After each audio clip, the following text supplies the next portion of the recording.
UKLO 1 year masters. No IELTS required up to 5 years visa. High visa success rate. కి సంబంధించి VIP భక్తులు వేరు, సాధారణ భక్తులు వేరు, ఇంకా పేదరికంలో ఉన్న భక్తులు కూడా థర్డ్ కేటగిరీలో ఉంటారు. బట్ వీళ్ళందరినీ డిమార్కేట్ చేసి వాళ్ళని బైఫర్కేట్ చేయడం అన్నది కూడా అందరికి కామన్ చేసేయడం అంటారా? కాదు డిమార్కేట్ చేయమని నేను అంటలా. ఇప్పుడు మీరు డబ్బున్న వాళ్ళ దగ్గర ఓకే ఒక 5,000 టికెట్ కొనుక్కుంటానన్నోడికి కూడా దర్శనం ఇవ్వండి, లేనివాడికి కూడా దర్శనం ఇవ్వండి అంటున్నాను. ఇప్పుడు ఉచిత దర్శనాలు ఉన్నాయి, నేనేమి కాదంటలా. వాళ్ళకి అక్కడ ఫెసిలిటీస్ ఇంప్రూవ్ అవ్వాలి అంటున్నా. అదే గతంలో కరోనా రాకముందు కొన్ని సిస్టమేటిక్గా నడిచి ఇది ఒక టైం స్లాట్ ఇచ్చేసేవారు. అక్కడ ఉండటానికి అకామిడేషన్ ఉంటే ఒక పూట గతంలో వాళ్ళ రూమ్లో వాళ్ళు ఉండి ఏదో సుదర్శన్ టోకెన్ అని ఏదో కట్టేవారు. ఆ టైంకి వెళ్ళేవారు, ఎక్కువ గంటలో క్యూ లైన్లో ఉండకుండా. అవును, క్యూలో ఉండే బదులు రూమ్లో ఉండేవాళ్ళు, ఇంకెక్కడైనా ఉండేవాళ్ళు. ఆ టైంకి 2 గంటల ముందో 3 గంటల ముందో వచ్చి దర్శనం చేసుకునే సిస్టమ్ ఉంది అక్కడ. ఇంత మునుపు ఆల్రెడీ ఎగ్జిస్టింగ్ అండి అది. కరోనా టైంలో తర్వాత కొన్ని అలా గ్యాప్ వచ్చేసి అంతకుముందు ఉన్న మంచి సిస్టమ్స్ని పక్కన పెట్టేశారు. ఇప్పుడు కాలినడకన వచ్చే భక్తుడికి ప్రయారిటీ పెట్టారు. That was a good decision. Priority. So కాలినడకన వచ్చే భక్తుడికి ప్రయారిటీ ఇవ్వాలి అన్డౌటెడ్లీ. ఇప్పుడు అది లేదు, కరోనా టైంలో తీశారు, మళ్ళీ అది రీఇంట్రడ్యూస్ చేయలే.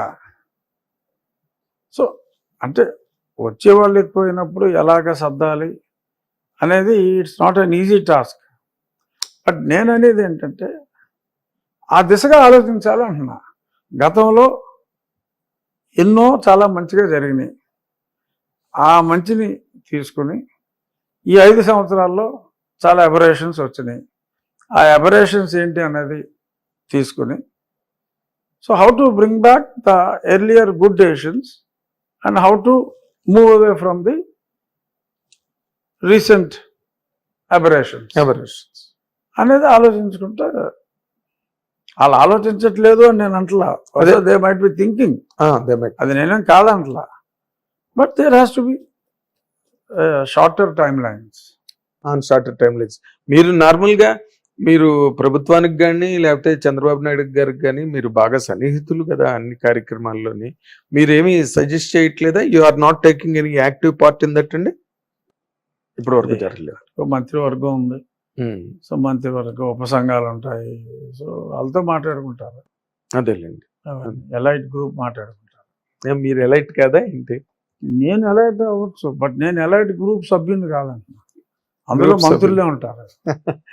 ఓకే, ఇప్పుడు నార్మల్గా ఈ ఇటీవల రోజుల్లో బాగా ఎక్స్ప్లోర్డ్ అయిన కంటెంట్ సనాతన ధర్మం అనే దాని మీద పవన్ కళ్యాణ్ గారు దాని గురించి మాట్లాడడానికి కూడా మీరు సమర్థించి మాట్లాడిన సందర్భాలు ఉన్నాయి. కానీ అక్కడ ఉదయనిధి మారన్ కానీ లేకపోతే ఇక్కడ ప్రకాష్ రాజ్ కానీ పవన్ కళ్యాణ్ గారి మీద విరుచుకుపడుతున్నారు. ఇప్పుడు సనాతన ధర్మం అనేది చాలా కాంప్లికేటెడ్ సబ్జెక్ట్ అండి. ఎవరో నిష్ణాతులు కాదు, నాకు I just know some fundamentals అంతే. అదేంటంటే ఒక్కొక్కరి దృష్టిలో ఒక్కో రకంగా ఉంటుంది. ఇప్పుడు నాకు ఇప్పుడు ఒక ఆయన చెప్పాడు, మనిషి దృష్టిలో భగవంతుడు ఎవడు అంటే మనం చాలా దేవుడి బొమ్మల్లో చూస్తాం. మనిషికి 2 చేతులు, సో అయ్యే 2 చేతులు దేవుడికి ఉంటే మనిషికి దేవుడికి తేడా ఉందని మనం 4 చేతులు అలా పెడతా ఉంటాం. మామూలు ఒకే జ్ఞానం ఉన్నాడు మానవుడు, ఒక తలకే ఉంది. బ్రహ్మ మహాజ్ఞాని చతుర్ముఖుడు 4 తలకాయలు. మన విజువలైజేషన్ అది. సో అలాగా ఒక చేమ దృష్టిలో దేవుడు ఎవరో, దేవుడు ఎలా ఉంటాడు, మనిషి 6 చేతులతోటో లేకపోతే 4 తలకాయలతోటో దేవుణ్ణి సృష్టించుకున్నట్టు మన విషయంలో ఒక చీమని నీ దృష్టిలో భగవంతుడు ఎలా ఉంటాడని అనుకుంటున్నావు అని అడిగితే ఆ చీమ ఏమంటుందంటే నాకు కొట్టడానికి ఒక కొండ అని ఉంటుంది. అవును. సో గాడ్కి 2 కొండలు ఉంటాయని చెప్పి చీమ భావిస్తుందంట. అంటే దాని విజువలైజేషన్లో దానికి ఒకటి ఉంటే దేవుడు చీమకి 6 దేవుడికి 2 కొండలు ఉంటాయి బహుశా. దైవ చీమ much superior than that original ant. అలాగా ఈ సనాతన ధర్మం కూడా ఒక్కొక్కరి దృష్టిలో ఒక రకంగా ఉంటుంది. అవునండి. సో ఎందులో అయినా మంచి చెడు ఉంటాయి. సో వాళ్ళు మాట్లాడే పాయింట్ ఏంటంటే ఈ వర్ణ విభజన అనేది సనాతన ధర్మంలో ఉంది. ఆ వర్ణ విభజన వలన ఈ కుల వివక్షలన్నీ వచ్చినాయి. సో కాబట్టి బికాస్ ఆఫ్ ఆ వర్ణ వివక్ష వలన అదే సనాతన ధర్మం అని చెప్పి వాళ్ళు అనుకుని దానికి వ్యతిరేకంగా వాళ్ళు మాట్లాడుతున్నారు. వాళ్ళ అర్థం చేసుకున్న సనాతన ధర్మం ప్రకారం వాళ్ళు మాట్లాడిన దాంట్లో తప్పు ఉందని నేను అంటలా. That is their perception and their information or knowledge on that particular Sanatana Dharmam, their understanding. So ఒక్కొక్కరికి ఇప్పుడు original purpose of creating the caste system is totally different. Chaturvarna ఎందుకు అంటే ఒక్కొక్కరికి ఒక నిర్దిష్టమైన పని అప్పచెప్పకపోతే సమాజంలో అందరూ కలిసి బ్రతకాలి అంటే కొందరికి కొన్ని పనులు అప్పచెప్పాలి. ఆ వృత్తి ప్రావీణ్యం వాళ్ళకు ఉంటుంది. సో అలాగా కమ్మరని, కొమ్మరని, వడ్రంగని అన్ని రకాల క్రాఫ్ట్స్కి ఇప్పుడు ఒక వడ్రంగి వాళ్ళ కుమారుడికి వచ్చే వాళ్ళకి ఆ పని నేర్పుతాడు. కాబట్టి మనకి సమాజం అవసరానికి ప్రతి క్రాఫ్ట్లోనూ నిష్ణాతులు ఉండేలాగా పెట్టారు. ఆ రంగంలో అప్పుడు ఎవరు ఆ రంగాన్ని ఎంచుకుంటే వాళ్ళు ఆ కులం అని చెప్పుకున్నారు. అవును. మొదలైంది యాడమ్ అండ్ ఈవా, లేకపోతే భగవంతుడు ఒక స్త్రీ పురుషుని సృష్టించడా, ఒక్కొక్క మతంలో ఒక్కొక్క రకంగా ఉంటుంది. అవును. బట్ మొదలైంది ఎగ్జిస్టెన్స్ మొదలైంది ఇద్దరు వ్యక్తుల దగ్గర నుంచే over a period of million of years. ఎందుకు వచ్చినాయి అంటే అందరూ కలిసి ఉండాలి అంటే అందరూ ఒకే పని చేస్తే మిగిలిన పని చేయడానికి ఎవరుంటారు, అందుకని చెప్పి ఒక డివిజన్ లాగా పెట్టారు. సో అది మిస్ఇంటర్ అయి ఉండొచ్చు, కొంతమంది వివక్షకి గురై ఉండొచ్చు. But that is not the mistake of the original మనం. ఆ తర్వాత మనం దాన్ని ఎక్స్ట్రాపోలేట్ చేసి మిస్ఇంటర్ప్రెట్ చేసి చేసుకుని తెచ్చుకున్నాం. సో పర్హాప్స్ తమిళనాడు వాళ్ళు ఆ మిస్ఇంటర్ప్రిటేషన్ తప్పు అంటున్నారేమో. డెఫినెట్గా వర్ణ వివక్ష అనేది తప్పు. వివక్ష గురించి అది పెట్టలా. సమాజంలో 10 మందికి 10 మంది ఉపయోగపడటం కోసం ఒక సిస్టమ్ని తీసుకొచ్చింది చాతుర్వర్ణం అని ముందు పెట్టుకున్నది. ఆ సూత్రుల్లో ఉన్న కేటగిరీలో అన్ని ఇతరులు ట్రేడింగ్ ఒకటి ఉండాలి, అక్కడి నుంచి ఇక్కడికి, ఇక్కడి నుంచి అక్కడికి తెచ్చి అమ్మేవాడు. సో అప్పుడు ఎవరైతే అందులో ఎంచుకున్నారో వాళ్ళు వైశ్యులుగా పరిగణించబడ్డారు. వేరే వాళ్ళు కూడా చేస్తుంటారు. సో అది ఒక పర్పస్ కోసం, ఇక్కడ ఉన్న సమాజం కోసం అప్పుడు పెద్దలు రాసింది అది. ఇలా ఉంటే బాగుంటుందన్నారు, ఇంప్లిమెంట్ చేశారు. అది ఎందులో అయినా కొంచెం వెర్రిపోతులు తొక్కుతాయి. సో కాబట్టి మంచి గురించి ఒకళ్ళు మాట్లాడి ఆమె సనాతనే అని కళ్యాణ్ గారు అని ఉండొచ్చు. అవును. దానివల్ల వచ్చిన దుష్పరిణామాలని చూసి అది కరెక్ట్ కాదని చెప్పి ఉదయనిధి స్టాలిన్ మాట్లాడారు. So in their view both are right. అతని పర్సెప్షన్లో అతని రైట్. అంటే మీరు ఒక ఒక ఒక ఎనాలిసిస్ చెప్పి దాంట్లో పవన్ కళ్యాణ్ గారు కరెక్టే, ఉదయనిధి మారిన అదే. ఆయన యాంగిల్లో ఆయన కరెక్టే. అతను చేసుకున్న అర్థం ప్రకారం, ఎందుకంటే ఎంతో కొంత వివక్ష అనేది ఈ రిజర్వేషన్లని ఇప్పుడు ఒక రకంగా కోర్టులు కూడా దీనికి బాధ్యత. ఇప్పుడు గతంలో ఎస్సీ ఎస్టీ చట్టం తీసుకొచ్చారు. నన్ను తిట్టాడు, నిన్ను తిడితే కనుక నీకు ఎంత రివార్డ్ ఇస్తాం, నువ్వు తిట్టావని కంప్లైంట్ ఇస్తే ముందు నీకు రివార్డ్ ఇస్తాం, చట్టం అది. సో తర్వాత అసలు ముందు 14 రోజులు రిమాండ్ వేసేయాలి. ఒక దళిత సోదరుడు ఒక కంప్లైంట్ ఇచ్చి పలానా నాగేంద్ర కుమార్ అనే బ్రాహ్మణుడు నన్ను ఈ రకంగా దూషించాడని చెప్పి పోలీస్ స్టేషన్కి వెళ్తే ఎఫ్ఐఆర్ రిజిస్టర్ అయితే 10,000 ప్రైజ్ ఇస్తారు ఆడికి. So in a way it has become an encouragement. చట్టం పెట్టిన ఉద్దేశం వేరు, జరుగుతున్నది వేరు. జరుగుతున్నది వేరు. మనుధర్మలో వివక్ష లేదు, అందరూ అందరినీ గౌరవించాలి, ఎవడు చేసే పని అటు చేయాలన్నాడు అంతే. ఆ వెరితనాన్ని ఉదయనిధి ప్రశ్నిస్తున్నాడు. అందులో ఉన్న ఆలోచనని పవన్ కళ్యాణ్ గారు ప్రశ్నిస్తున్నాడు. దానిలో ఉండే పాజిటివ్ ఆస్పెక్ట్ ని ఆయన ప్రాపప్ చేస్తారు. దానివల్ల వచ్చిన నెగిటివ్ ఇంప్రెషన్స్ ని ఉదయనిధి ప్రశ్నిస్తున్నాడు. So both are not wrong, because అది మిస్ఇంటర్ప్రిట్ అయ్యింది అన్డౌటెడ్లీ. ఇప్పుడు దీనివలన ఈ చట్టం పెట్టినందువల్ల జరిగింది ఏంటి? ఇప్పుడు ఎవరో ఒక అతను దళిత వర్గానికి చెందిన వ్యక్తి ఇల్లు కత్తికివ్వాలంటే భయపడుతున్నారు. ఎందుకు? Not because of any hatred towards them. I have utmost respect for Dalits, ఎందుకంటే అందరూ సమానమే. ఎప్పుడో మా ముత్తాతలు ఎప్పుడో ఈ వర్ణంలో వచ్చారు, మనం ఆ వర్ణంలో ఉన్నాం. సో ఆల్ ఆర్ ఈక్వల్ అనేది నా సిద్ధాంతం.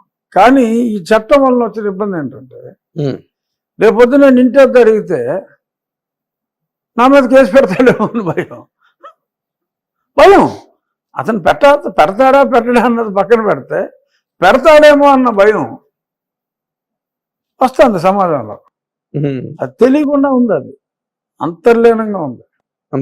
బయటకు అనడానికి భయపడుతుంది. బయటకు అనరు, లేదండి ఇల్లు ఖాళీ లేదండి అని వేరే వాళ్ళు చూసుకుంటారు. ఎందుకు? ఇది మన చట్టాల ద్వారా లేని అంతరాన్ని మనం క్రియేట్ చేస్తున్నాం. ఇప్పుడు ఇది చాలదన్నట్టు ఓకే, మా ప్రభుత్వమే మాట్లాడింది, బీసీలకు కూడా ఈ చట్టం అంటున్నారు. మరి అది ఇంకొక తలనొప్పి కదండి, మామూలు తలనొప్పి కాదు. అంటే సమాజాన్ని విడగొడుతున్నారు according to me. It may be my party decision, but as an individual I can give my opinion. అంతే కదా.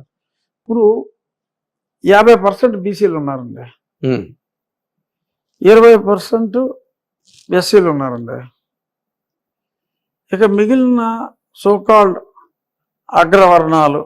అగ్రవర్ణం లేదు, గుండు లేదు, ఎవరి దగ్గర డబ్బులు లేవు.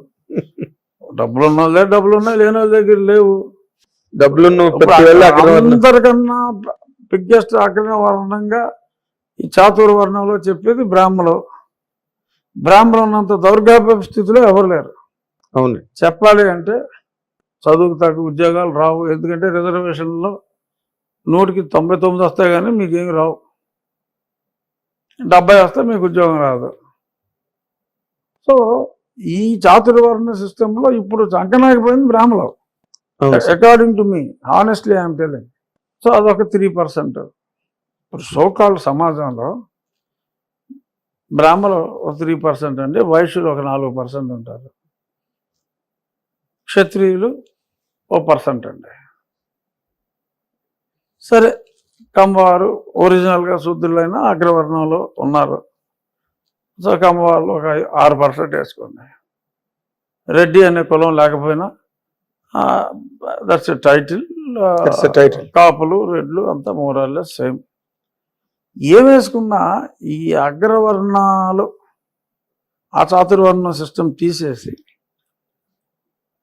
ఒక 25% ఎస్సీ, ఎస్టీ, బీసీ, మైనారిటీ. ఎందుకంటే మైనారిటీ కూడా బీసీలో వస్తారు. వీళ్ళని చూసుకుంటే మీకు 75% అయిపోయింది. సో వివక్షకు గురైంది ఎవరు? ఇప్పుడు రేపు బీసీ చట్టం కూడా వస్తే ఈ మిగిలిన సోకాళ్ళు అగ్రవర్ణ కులాలు వివక్షకు గురవుతారు. చాలా స్పష్టంగా కనిపిస్తుంది కదా, మీకు అర్థమవుతుంది. ఇప్పుడు హ్యాపీగా అందరూ కలిసి ఉన్నాం. ఒక అక్కర్లేని హక్కుని ఓట్ల కోసం ఇంకా దేనికోసం నువ్వు ఇచ్చి అలా అడగని హక్కు, అక్కర్లేని హక్కు. ఎవడన్నా ఉద్యమాలు చేశాడా? మేము వివక్షకు గురవుతున్నామని. ఇప్పుడు అసలు వివక్షకు గురయ్యేది ఎవరు తెలుసా? వైశ్యాసు, బ్రాహ్మిన్స్. నేను ప్రత్యక్షంగా చూస్తున్నా. బ్రాహ్మణుడు అంటారు, బ్రాహ్మణుడు అని పలకడం కూడా కష్టమే. బ్రాహ్మణుడే అంటారు. ఇప్పుడు అసలు స్కూల్లోనేమో తెలుగు తీసేస్తున్నారు, సరిగ్గా స్పష్టంగా పలకలేని పరిస్థితి. సంస్కృతి అలాగే లేదు. ఇప్పుడు బ్రాహ్మణుణ్ణి బ్రాహ్మణుడు అంటారు. క్షౌరం చేసే వ్యక్తిని మనం పూర్వం పరిభాషలో మంగళి అని, మన పుస్తకాలన్నింటిలో కూడా మంగళి అని ఉంటుంది. అవును. ఇప్పుడు నాయి బ్రాహ్మణుడు అనకపోతే అతను కేసు పెట్టచ్చు, అనకపోతే పెట్టచ్చు. బ్రాహ్మణున్నేమో బ్రాహ్మణుడు అంటే నీకు దిక్కుమొక్కు లేదు. కరెక్ట్. ఒక నాయి బ్రాహ్మణుడిని అంటే నాయి బ్రాహ్మణుడు అన్న పదం ఉందని అసలు ఇవాళ ఉన్న ఇంగ్లీష్ మీడియం ఎడ్యుకేషన్లో లేదు. కానీ నువ్వు బార్బర్ అంటే ఒప్పుకోడు. ఇంగ్లీష్లో నీకు బార్బర్ అని ఉంటుంది. నాయి బ్రాహ్మణుడికి ప్రత్యామ్నాయ పదం లేదు అక్కడ. వాషర్మెన్ అని ఉంటుంది. ఈ చట్టం ప్రకారం యూ వాషర్మెన్ అంటే నాకు లేదు. ఎందుకంటే అది ఇంగ్లీష్ మీడియం చదువుకుంటున్నాడు, ఇంగ్లీష్లో వాషర్మెన్ అనే ఉంటుంది. దానికి వేరేగా నామినిక్లేచర్ లేదు కదా, వేరే నామినిక్లేచర్ లేదు. ఓ రజక అని పిలవకపోతే అతను కేసు పెట్టచ్చు.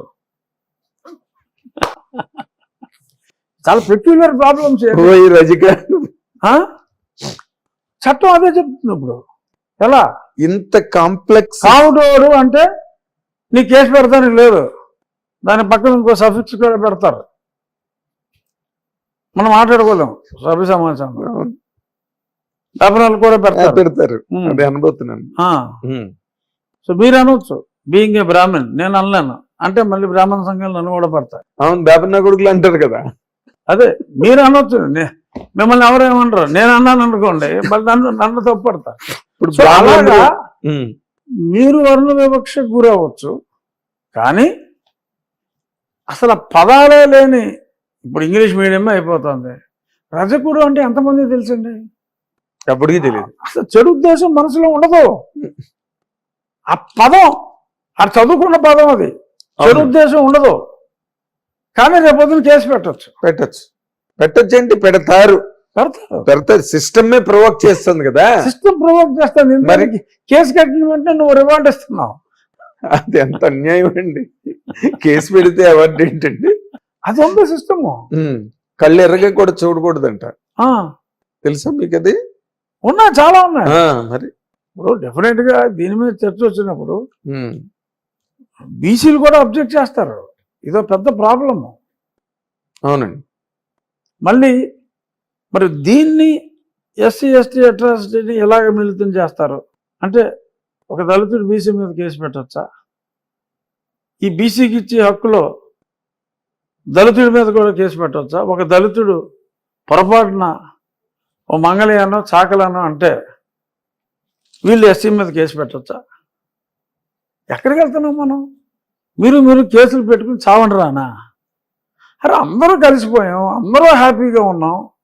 అక్కర్లేని హక్కు నువ్వు ఇచ్చి ప్రొవోక్ చేసి మనుషుల మధ్యన కులాల మధ్యన అంతరాలు సృష్టిస్తున్నాయి ఈ చట్టాలు అనేది నా అభిప్రాయం. కాదు సార్, ఓ పక్కనేమో సనాతన ధర్మం అనేది అంత పెద్ద ఫైటింగ్ ఓ పక్కన జరుగుతున్నది, ఇంకో పక్కనేమో క్రిస్టియానిటీ అని చెప్పి జగన్మోహన్ రెడ్డి గారు ఆయన చేస్తున్నాడు. వీటిలో మళ్ళీ బీసీ చట్టం తీసుకురావడం ఏంటండి? How far it is correct and relevant? కాదండి, బీసీలకి మీరు మంచి చేయండి, మీ ఓట్లు రాజకీయం అది ఎవరికైనా చేయించండి, దానికి చట్టం ఎందుకు?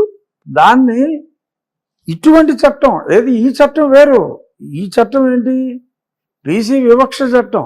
ఒక ఎక్సెప్ట్ వేపనోని, కావటోని, రాజుగారిని, కమ్మోడిని, ఇంకా 1 కులాన్ని తప్ప ఇంక ఎవరిని కూడా అక్కడ కాపాడా అంటే తప్పులేదు, అక్కడ వేపనరా తప్పులేదు.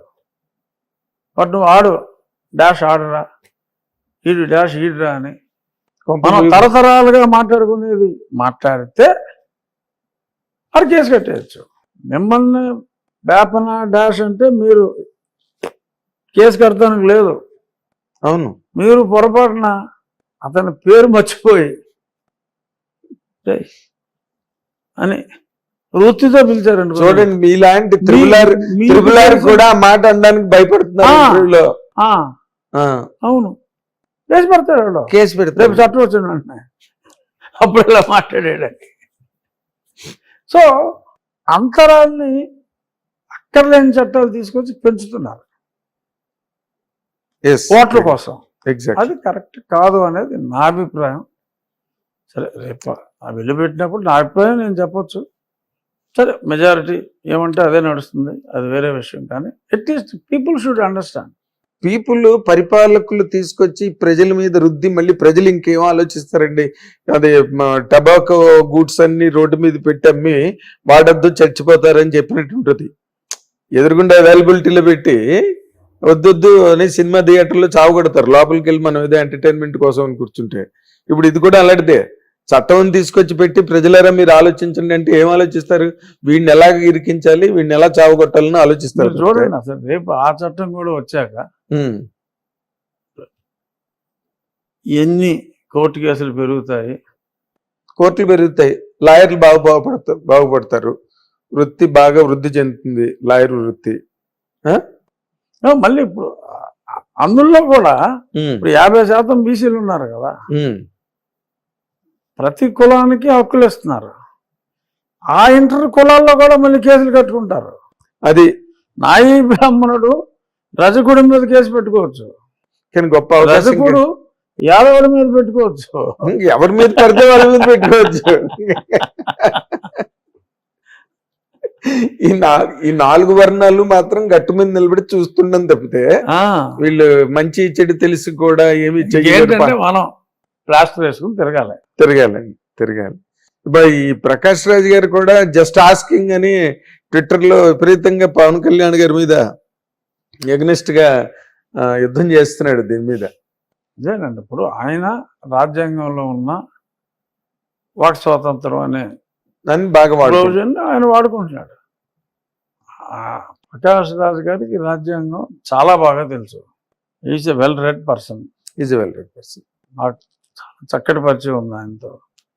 Is a well read person. డెఫినెట్గా ఓకే, కొన్ని అట్లలో కొంత ఎక్స్ట్రీమ్ ఉంటే ఉండొచ్చు. మీరు చాలా వెల్ రెడ్ పర్సన్.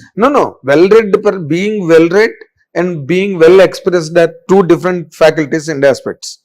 ఇప్పుడు సనాతన ధర్మం అన్న దాని మీద ఇప్పుడు అతను ఏదో డిఎంకేకి ఎఫిలియేషన్ ఏదో ఉన్నది కాబోసు ప్రకాష్ రాజ్ గారికి. ఉదయనిధి మాట్లాడిన దాన్ని సమర్థిస్తూ ఇంకో పక్కన పవన్ కళ్యాణ్ గారిని దుయ్యబడుతున్నాడు. నువ్వు డిప్యూటీ సీఎంవా, యోగివా, ఏంటి, వాట్ ఆర్ యూ అని క్వశ్చన్ చేస్తున్నాడు పబ్లిక్ ప్లాట్ఫామ్ మీద. ఇప్పుడు he also cannot oppose somebody's right of speech కదా. ఇప్పుడు పవన్ కళ్యాణ్ గారిది రైట్ ఆఫ్ స్పీచేగా. ధర్మ సంస్థ హిందూ ధర్మ పరిరక్షణ బోర్డుని పెట్టమని అడుగుతున్నాడు ఆయన. దాన్ని మీరు కూడా సమర్థించారు. నేను సమర్థించడమే కాదు, అసలు వీళ్ళందరూ హిందువులుగానో లేకపోతే ఇంకో రకంగానో సనాతనీయులుగా మారక ముందే నేను 4 ఏళ్ల క్రితం పార్లమెంట్ లో మాట్లాడిన టాపిక్ కదా అది. 4 ఏళ్ల క్రితం మాట్లాడాను ఈ బోర్డు కావాలని. బట్ దాని మీద ఏమైనా దానికి సంబంధించిన ఏర్పాట్లు కానీ ఏవి ఇప్పుడు కళ్యాణ్ గారు పట్టుకున్నారు కాబట్టి అవ్వచ్చు.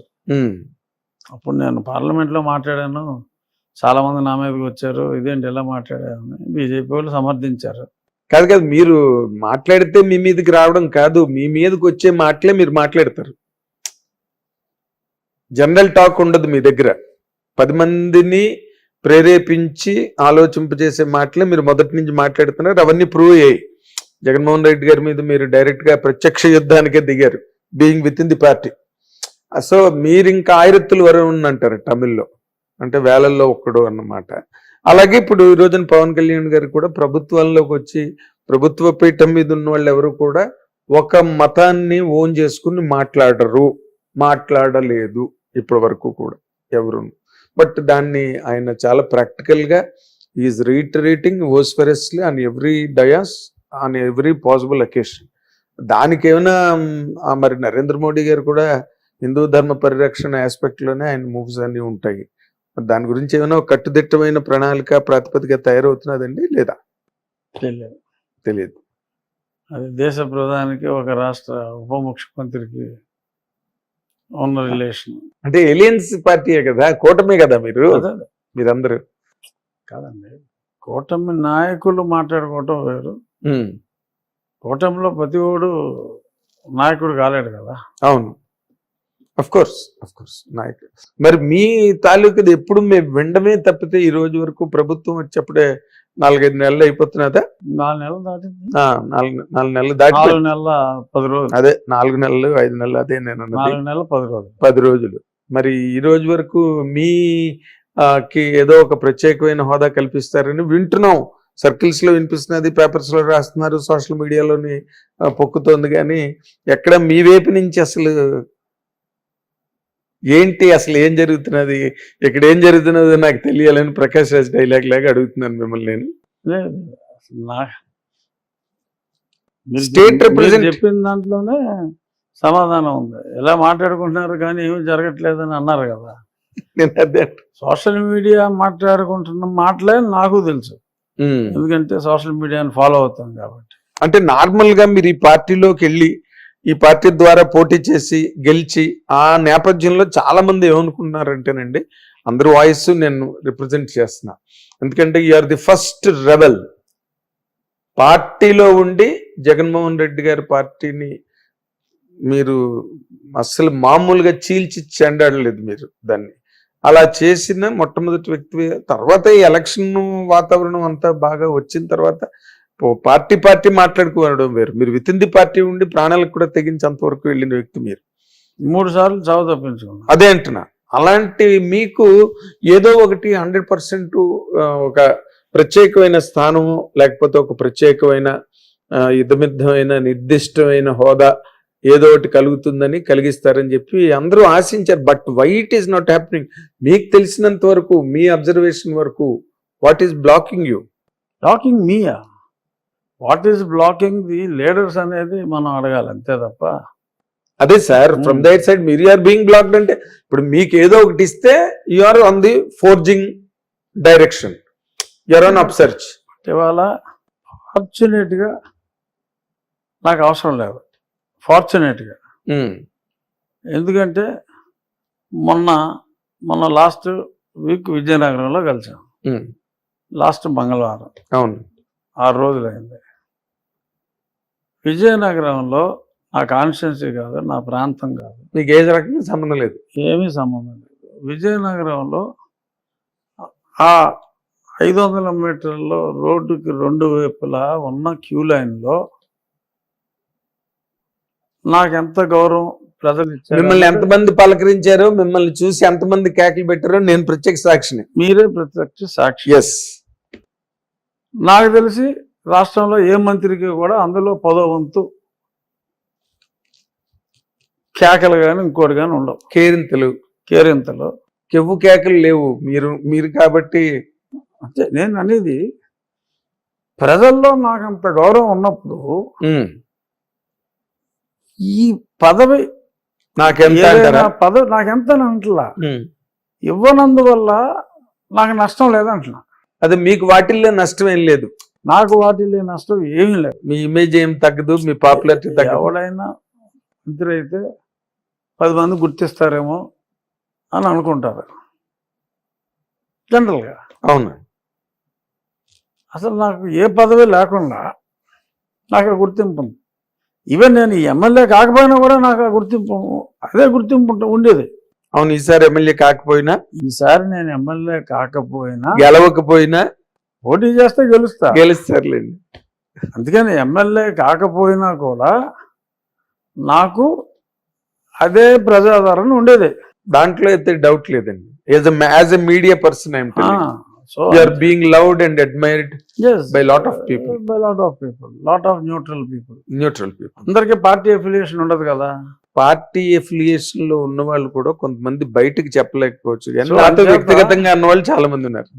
న్యూట్రల్ పీపుల్లో ఎస్ నన్ను అభిమానించే వాళ్ళు ఉన్నారు, లక్షల్లో ఉన్నారు. ఎస్, సో అంచేత ఏ పదవి రాలేదు అన్న బాధ హానెస్ట్గా చెప్తున్నా, నాకు ఏ కోసమే లేదు. హానెస్ట్గా చెప్తున్నా. ముందు ప్రమాణ స్వీకారం రోజు పిలుపు వస్తుందని అనుకున్న మాట నిజం. ఒక 2-3 నిమిషాలు okay, or at the most 5 నిమిషాలు వదిలేసాం. పూర్తిగా ఎమ్మెల్యేగా నా పనిలో నేను అవును. మీ అంత బిజీగా ఎవరు లేరని నా ఉద్దేశం అండి. అట్లీస్ట్ మినిమం 5 నుంచి 5.5 రోజులు కాన్స్టిట్యున్సీలో ఉంటున్నా. ఒక రోజు 1.5 ఇటు వస్తున్నా, హైదరాబాద్ వస్తున్నారు. హైదరాబాద్ వస్తున్నా. నేను మధ్యాహ్నం వచ్చా, వాళ్ళు సాయంత్రం వెళ్ళిపోతున్నా. 6 o'clock నా ఫ్లైట్. సో నేను ఫుల్ బిజీగా ఉన్నా.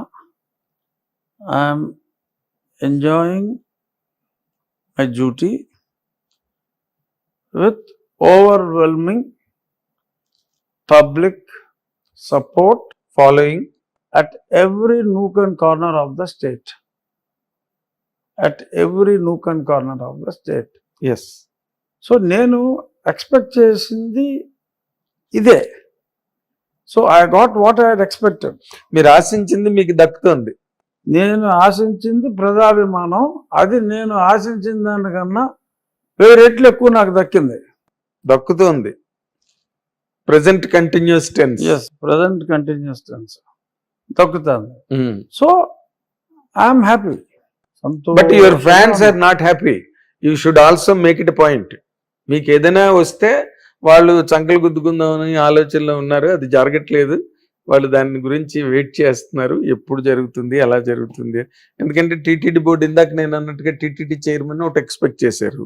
అది ఏదో మొత్తానికి ఢిల్లీ డాలీయింగ్ లో ఉంది. అది నెక్స్ట్ ఇంకేదో స్టేట్ రిప్రజెంటేటివ్ ఇన్ ఢిల్లీ అనేది అదే ఒకటి ఏదో ఎక్స్పెక్ట్ చేశారు. అది కూడా జరగలేదు. ఇంకా ఏం జరుగుతాయి, ఎలా జరుగుతాయి అనేది అంతా ఒక సస్పెన్స్ సినిమాలో నడుస్తుంది. జరగనిదే ఎందుకు జరగలేదో I think people will know. తెలుసుకునేంత ఉందండి. I think people might know. అంటే నేను ప్రజలకే ఆ అండర్స్టాండింగ్ ఉంది అని నా అభిప్రాయం. అది నాకు లేకపోవచ్చు, మీకు కాకపోవచ్చు. పబ్లిక్ ఆర్ మోర్ సెన్సిటివ్ కదా. అది డెఫినెట్గా public can gauge after some time. But 100% public తరఫున కానీ మీడియా తరఫున కానీ. But again I'm reiterating, I'm very happy in my present job with the overwhelming public support. Yes, that is the truth అండి. It's a truth all the while. అర్థమైన వాడికి అర్థమైనంత. అర్థమైన వాడికి అర్థమైనంత, by letter and spirit. Right. So మీరు రాబోయే కాలంలో ఇంకా మంచి మంచి ఉన్నత స్థానాలు, సమున్నత స్థాయికి ఎదగాలని ఆ అవకాశాలు ఎక్కువ నిండుగా మెండుగా కనిపిస్తున్నాయి. బట్ ఏ నిర్ణయాలు ఎప్పుడు వెలువడతాయో, ఎప్పుడు ప్రచురణలోకి వస్తాయో తెలియదు. కాబట్టి అంతవరకు వెయిటింగ్ లో ఉంటారు అందరూ, మీ అభిమానులందరూ. We wish you very good times ahead and all the very best in all your future endeavors, Raj garu. Thank you Nagendra Kumar గారు. Thank you so much. ఇది రాజు గారు నార్మల్గా బాణాలు వేసేటట్టుగా మాట్లాడే నైజం లక్షణం పుట్టుకతో వచ్చిన మన రఘురామకృష్ణరాజు గారు ఈసారి కొంచెం ఆచితూచి చాలా సమతూకంతోనే మాట్లాడుతూ వచ్చారు. ఎక్కడ కూడా ఆయన ఏ విషయంలోని చక్ అని మాట్లాడలేదు. ఆ పరిణితిని కూడా మనం ఇక్కడ ఆయనలో గమనించాలని నేను మిమ్మల్ని కోరుతున్నాను. Thank you watching. Hit TV app ని డౌన్లోడ్ చేసుకోండి. ఇందులో short news, live news, entertainment movies అన్ని అవైలబుల్ గా ఉన్నాయి. Please download Hit TV app. Hit TV app. Hit TV యాప్ని ఫ్రీగా డౌన్లోడ్ చేసుకోండి.